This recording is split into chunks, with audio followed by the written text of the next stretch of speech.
Gentlemen, and welcome back into another edition of Keytime Sports. It is Keytime coming back to talk about week 8 of the 2025 college football season. Please like, comment, share, subscribe to Keytime Sports right here on YouTube, Key City Sports on Instagram, and the KeyOnMillions.co. So, week 8 is in the books of the 2025 college football season. There were a five game slate there was a 5 game slate that I did that was very intriguing, and all of these games came down to the wire. And I got a couple of clips that I want to show everybody on where the momentum in these games actually turned. So, the first game I'm going to cover is LSU and Vanderbilt, or as I like to say, LSU. So, Garrett Nussmeier, 19 of 28, 225, 2 touchdowns, 0 interceptions. Diego Pavia, 14, 22, 160, 1 touchdown, 0 interceptions. The Russian attack for Vanderbilt, 239 yards. See, this is why I was saying with LSU's defense, they played group of 5 schools and they didn't play anybody that was top notch on their schedule. Now, I got to say something about Vanderbilt. There was a while where Vanderbilt wasn't top notch at all. There was a while where Vanderbilt's football program would average 8 losses a year, 8 losses a season. Now, Vanderbilt, they have a chance to get them a bowl. Well, they already bowl eligible after this win. Now, there's an outside chance where Vanderbilt can make it to the college football playoff. But we're not going to count their eggs before they hatch, because Vanderbilt is looking more like a tough outing for anybody now. They are, because we know what they did last year, beating Alabama. We know what they've done this year, beating South Carolina and LSU. And that LSU's defense, they're not going to make it to the college football playoff. LSU, they'll get a good bowl game, but they probably won't even make it to the New Year's Six Bowl. Because from what I saw, as far as the defense concerned, this is not a top 10 defense in college football. There were quite a few plays. There were quite a few plays where I was looking at, I'm saying, where is the defense?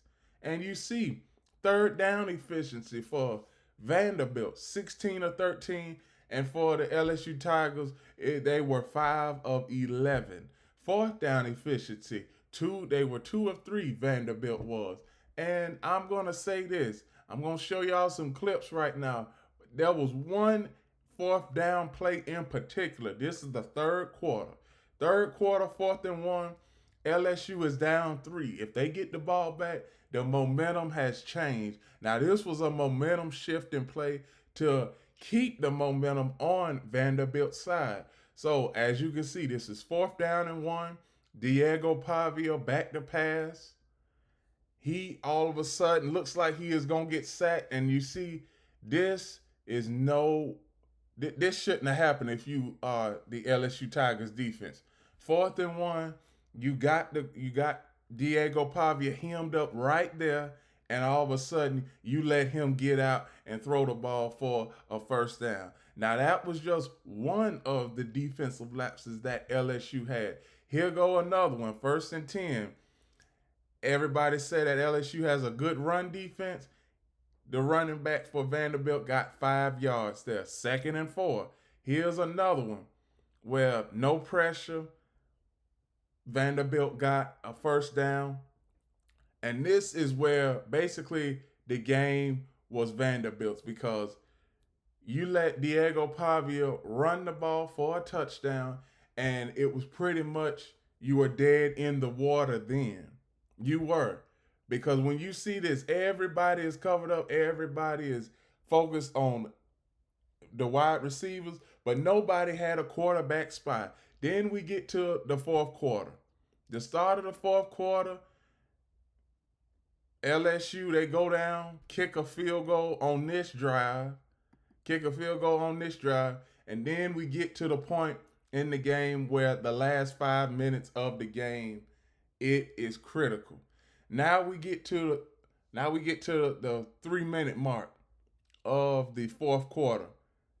Now, if LSU's got a good defense, they need to come up with something. This is 1st and 10. At the 42, they go run the ball up the middle for a first down. And basically, this was pretty much the ball game right here. Now, LSU's defense, they benefited. Their first 5 games, they benefited from having a good schedule. They did. They benefited from having group of 5 schools. But now, since they played against a good physical team, since they played against a good physical team in Vanderbilt, LSU, you really got to look at yourselves in the mirror, and you really got to see what do you have on defense, because if you are thinking about going to the college football playoff, this is not going to get it. And as you can see, Garrett Nussmeier, he got a little bit emotional on the sideline. Hey, I have felt that way sometimes too after a game, after being in a game and thinking that we were supposed to win it. Hey, I've had that moment too where I've gotten a little bit emotional. But LSU, they did not do themselves any favors by losing to Vanderbilt. And Vanderbilt, this is the second time in 80 years where Vanderbilt has been relevant. Now, that's all I have to say. All in all, that was a very entertaining game. But the next game I'm going to cover is Ole Miss and the Georgia Bulldogs. I'm going to give y'all some statistics. Trinidad Chambliss, 19-36, 263 yards, 1 touchdown, 0 interceptions. Garner Stockton, 26-31, 289 yards, 4 touchdowns, 0 interceptions. Rushing attack for the Bulldogs, 221. Rushing attack for the Rebels, 88 yards. Receiving, most of the guys on both sides, on both teams, had a big game. But I'm going to tell you, Georgia, when it comes to their defense is not top 20. It's not even top 10. I mean, Georgia's defense, they was giving up big plays all over the field in the first half. And I'm going to tell y'all something. 5 possessions where Ole Miss had the ball, they scored 5 consecutive touchdowns. Where have you ever heard a Bulldog defense giving up 5 touchdowns consistently, back to back to back to back to back? Touchdown after touchdown after touchdown after touchdown after touchdown. Now, one thing, the Ole Miss Rebels, they had this game won. They did. Now, here's some team statistics as far as third down efficiency. 5 of 9 for Ole Miss on third down. 6 of 11 on third down for the Georgia Bulldogs. 1 or 2 on fourth down efficiency for the Ole Miss Rebels. 1 of 1 for the Georgia Bulldogs on fourth down. Now, one thing I want to tell y'all, Ole Miss, Lane Kiffin, this last drive of the game, this is what I want to talk about. So I went straight to the fourth quarter, everybody. So last drive of the fourth quarter. This is the 2-minute warning. They only ran the ball twice in the second half. Ole Miss, y'all got to call some more run plays. Lane Kiffin, what you doing? I mean, you had the game won in this set because you was up by 8. You was up by 8 late in the third quarter, and if you would have just kept running the ball, it would have been, you see this? It would have been a win for you. But all of a sudden, you want to get fancy with your passes, trick plays, and you just want to throw the ball all over the field. So, Ole Miss, you lost this game because you kept the ball in the air. And Georgia, That Georgia defense, I'm skeptical about them now. That Georgia defense is not like they was in 2021 and 22 when they were just blowing teams off the field. No, the Georgia defense is above average. That's all. Is above average, just above. Now, we all know that Georgia is going to be one of those top teams that stays in there. But when it comes to their defense, I'm not sure. And I've been saying this over the past 2 years. The Georgia Bulldogs secondary, I'm not confident in them because if you attack the Georgia Bulldogs secondary, you can get big plays. And as we can see, Trinidad Chambliss, he had the big plays in this game. And he had a good game. No matter what, Ole Miss fans, you had a good game. You had a good game. You had the potential of winning this game and turning the rankings on its head. And who knows? When we look at the rankings this morning, the Ole Miss Rebels, they possibly could be, well, they should be above the Georgia Bulldogs. But instead, they are behind because of the loss. Now, the loss for Ole Miss, I don't blame the players because the players, they did what they were supposed to do. I blame Lane Kiffin and the coaching staff for not running the ball more. I mean, come on now. You had the lead, and in the second half, if you just run the ball, if you run the ball at least 15 times in the second half, you win this game, Ole Miss. And total yards in the fourth quarter was abysmal, atrocious. The Georgia Bulldogs had 275 yards in total in the fourth quarter, and Ole Miss only had 50. Only had 50. Now, playing against a team, I don't care what team you playing against, you cannot have those kind of games where you just crap the bed in the fourth quarter. All in all, it was a very entertaining game with Ole Miss and the Georgia Bulldogs. But the next game I want to get to, and this was the game the showcase game for Saturday, Tennessee versus Alabama. Joey Aguilar, 28 of 44, 268 yards, one touchdown, one interception. Ty Simpson, he protects the ball. He doesn't throw any interceptions. 19 of 29, 253 yards, two touchdowns, zero interceptions. The rushing attack was pretty much the same for both teams when it comes to rushing yards. 142 for Tennessee, Alabama, 120 for Alabama.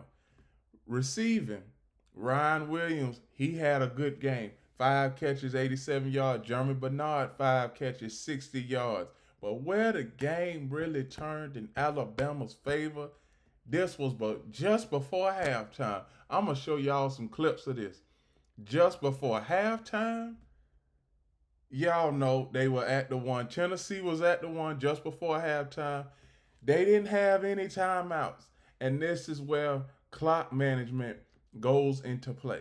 Now, I know that Josh Heupel, he is an aggressive coach. He wants to get the touchdown. But in this case, I would have just settled for the field goal. Because when you look at this, you see everybody is tight right here. All 11 guys is tight. All of them. And you see the quarterback, Joey Aguilar. He does have trouble. Well, I'm going to say he does have trouble, checking the ball, making sure to get the right play calls in. And as you can see, when he goes back to pass, everybody on this side is reading his eyes. He wanted to throw the ball outside, but he threw it inside. That's what led to this pick six. And the momentum was all on Alabama's side after this game. After this play going into the first half.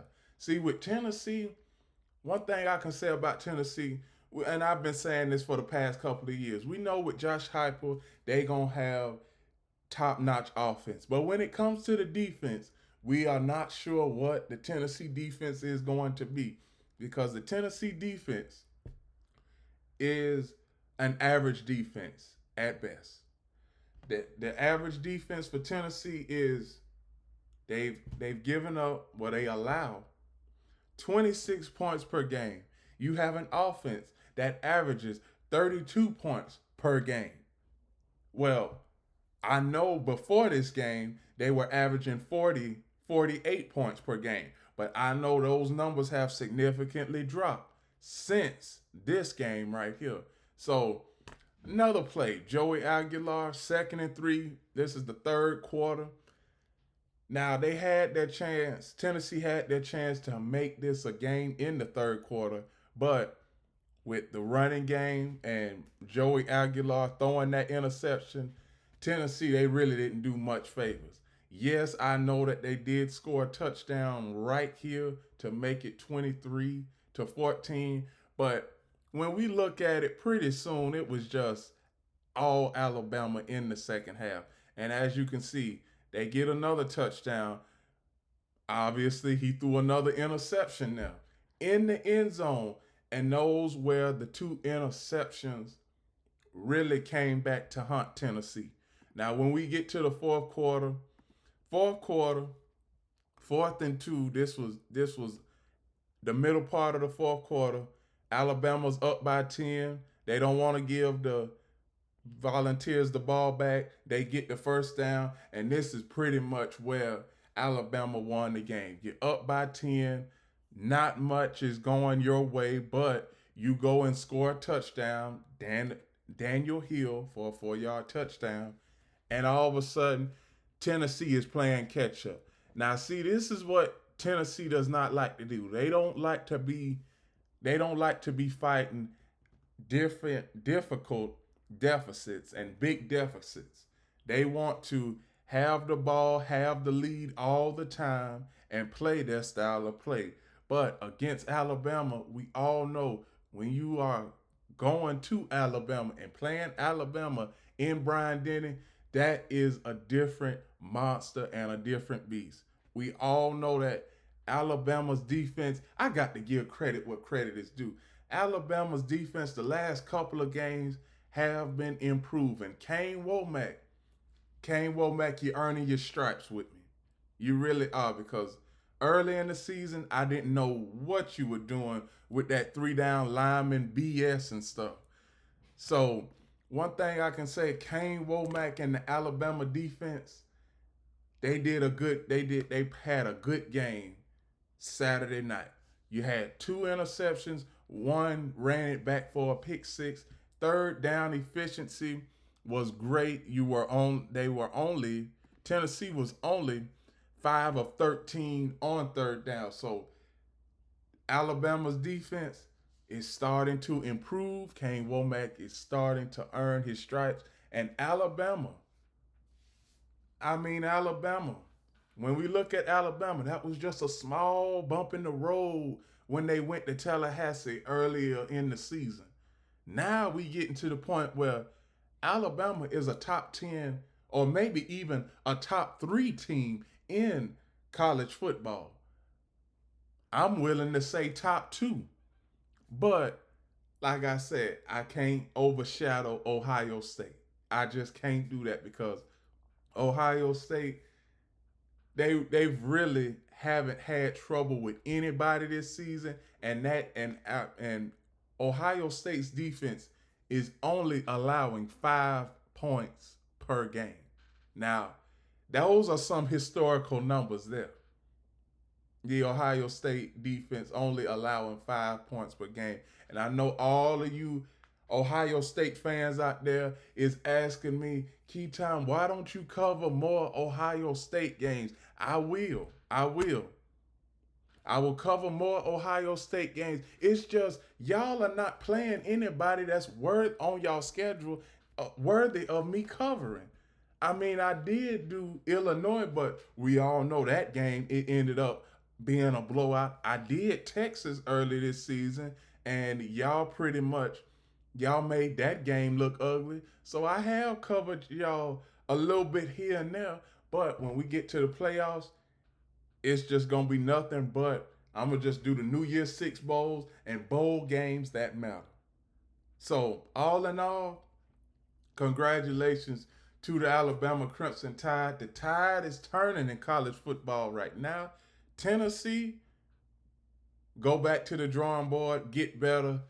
But Tennessee, they are not a top 10 college football team. I can say that because offensively, offensively, they can score with the best of them. But when it comes to that defense, it is not a shutdown defense like some of these other teams have, like what I mentioned, Ohio State, or coming into Alabama, or Indiana, which is a shutdown defense, becoming a shutdown defense. So Tennessee, between Tennessee and all of these other teams that I just mentioned, the margin is really big.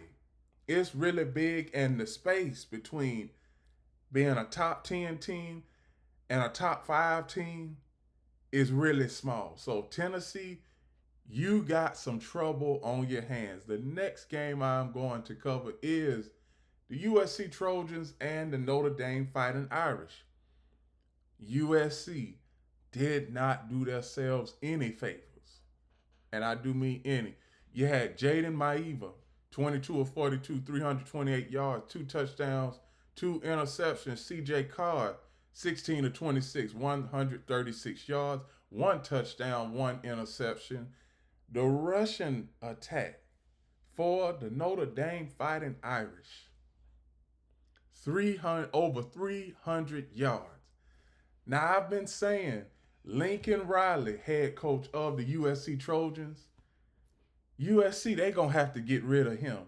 But there's only one thing why USC is not going to get rid of Lincoln Riley.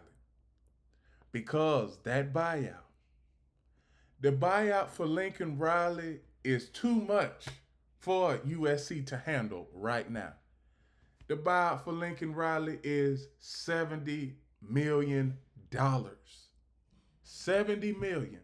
So, the one thing that you can guarantee when it comes to USC is going to have a top-notch offense and going to have a bad defense.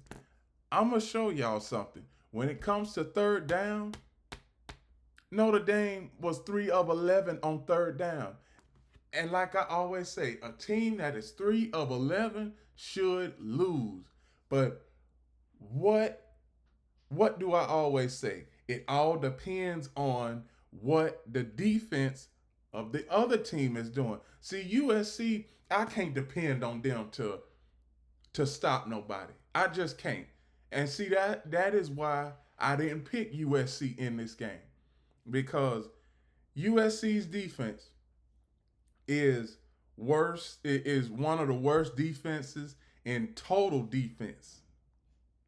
They allow 32 points per game on defense. You gave up 34 in this game. So you was already going to lose. Now, when it comes to the USC Trojans, as far as their offense, I don't have no problem with it. That run defense, it's just straight trash. You can't depend on the run defense for nothing. You can't.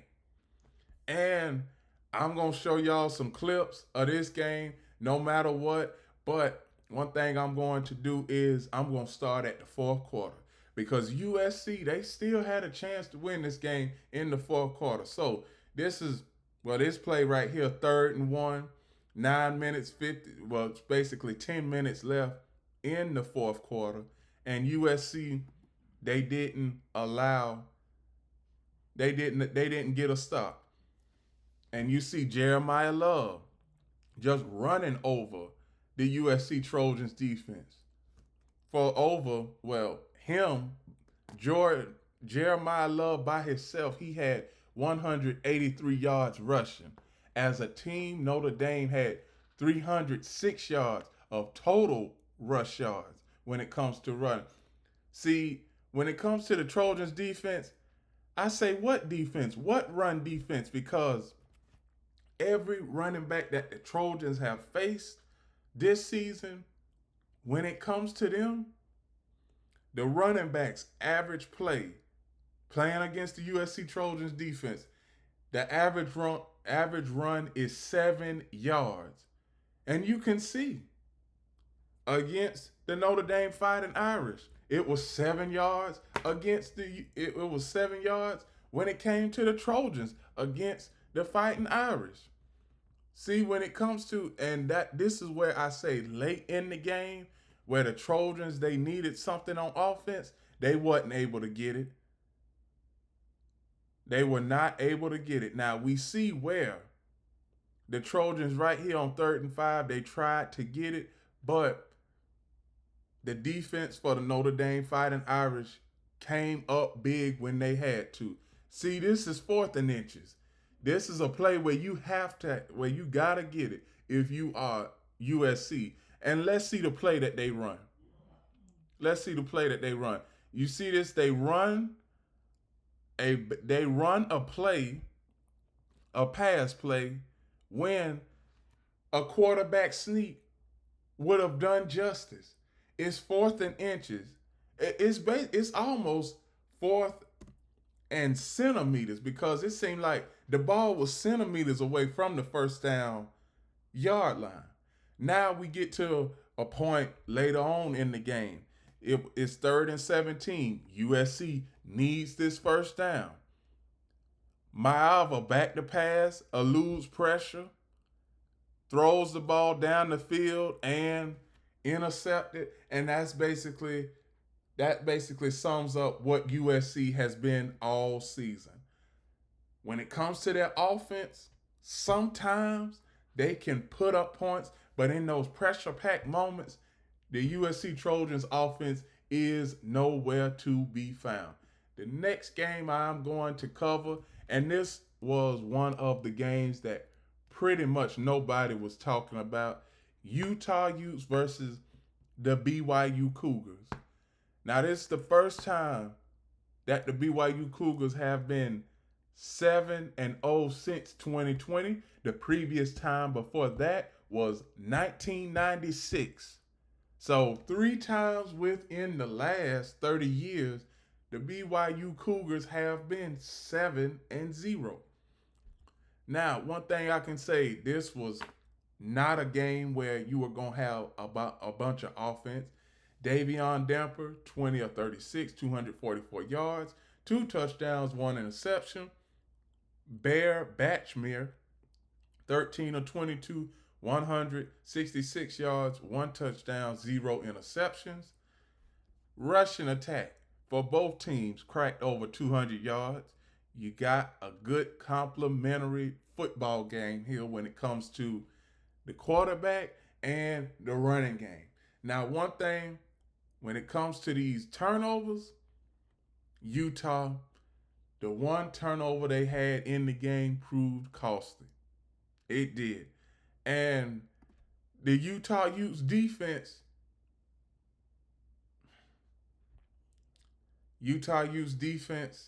this was a game where the Utah Utes should have won. BYU, 3 of 12 on 3rd down. And as I said it earlier in the show, when a team is 3 of anything on 3rd down, or whether it's in basketball, they are supposed to lose. But it all depends on what the defense and the offense does when it comes to when they get the ball back. Now, Utah, they don't have that high-powered offense that they had 3 or 4 years ago. They don't. But Utah, they've got that team where they're 5-2 right now. They still have a chance at getting a bowl game with another win and becoming bowl eligible. But this game was won in the 4th quarter. So this is 3rd and 4 for the BYU Cougars. 7 minutes, 29 seconds left. Utah has to get off the field right here. And Batchmere back to pass. And they don't do it. And see, this was a lot. It was a lot of times in this game where Utah had a chance to get off the field and they couldn't do it. See, here's another one. 1st and 15. You got them all back all the way up, and you give up a 15-yard gain on first down. 3rd and 10. This is where Utah. This is basically the game right here. Because if BYU scores, that's basically game over. So BYU 3rd and 10, 4 minutes 33 seconds left. Batchmere, he runs for the first down and he runs all the way in for the touchdown. So, and I knew that crowd, this game was basically over with because the camera, it started moving. So Utah, it was 5 instances on this last defensive series where they had a chance to get the Cougars off the field, and they wasn't able to do that. See, here it is, 4th and 5 offense. They need something here, and they failed to get the first down. Well, they did get the first down there, but ultimately it was too little, too late. They go down and score a touchdown, but basically it did not matter because they only scored with a minute and 24 seconds left, onside kick. It didn't matter because one of their guys touched it already. So that was basically game over. So Utah's defense ain't the same as it was a couple years ago. And yes, right there, it touched the Utah player before it went 10 yards. So that's what basically made it game over. So, all in all, it was a very, very entertaining, and I do mean entertaining, week 8 in college football. Now let's get to the rankings. The rankings for week 9, going into week 9. And I'm pretty sure anybody is asking me, do I see any problem with this week's rankings? No, I don't. Ohio State, I have no problem with Ohio State being the number 1 team, because when you look at Ohio State's schedule, they have took care of business. They have.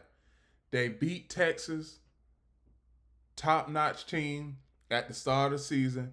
Then all of a sudden they've been playing group of 5 schools. They beat Illinois a couple weeks ago. They beat Wisconsin Saturday.